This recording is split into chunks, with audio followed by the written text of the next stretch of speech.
Every summer, 14-year-old Yasmin would visit her grandmother's old house in the countryside. It was a big, rambling house with a basement that smelled like mildew and regret. One day while exploring, she found a basement door hidden behind a curtain. No one in the family had ever told her about this door. On a whim, Yasmin opened it and gasped. On the other side was a staircase that spiraled into darkness. Something about it felt familiar, like a half-remembered dream. As she descended the stairs, she could hear the faint sound of voices and footsteps. Then suddenly, the air grew cold and the hair on her arms stood on end. At the bottom of the stairs, she found herself in a room that looked exactly like the basement, except there were cobwebs everywhere and the air was thick with dust.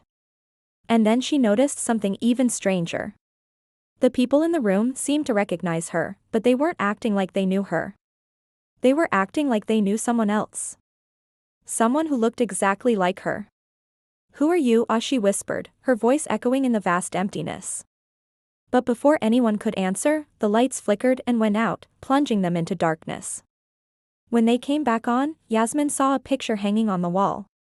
It was a photo of her grandmother as a young girl, except it wasn't her grandmother. It was her. As Yasmin turned to leave, she noticed a mirror on the wall. She stared at her reflection, but it wasn't her that stared back. It was the girl from the photograph. The girl who looked exactly like her. Suddenly, the door slammed shut and the room began to spin. When it stopped spinning, Yasmin found herself back in her grandmother's basement. The door was gone.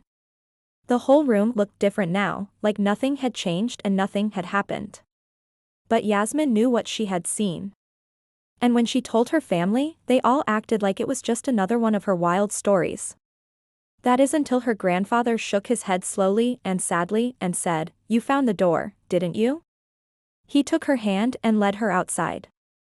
"This only happens once every 24 years, he said, his voice barely a whisper. "And you shouldn't have gone through. Now you've opened a door that was never meant to be opened, a door that has been sealed shut for a very long time." He explained that this other world was somehow connected to their house, and it seemed to be drawing Yasmin to it, trying to claim her as its own. And the only way to stop it was to close the door before it was too late. But where was the door? How do you close a door that you can't find? And will she be able to get away before it's too late? Would you dare to open that door? Let me know in the comments below.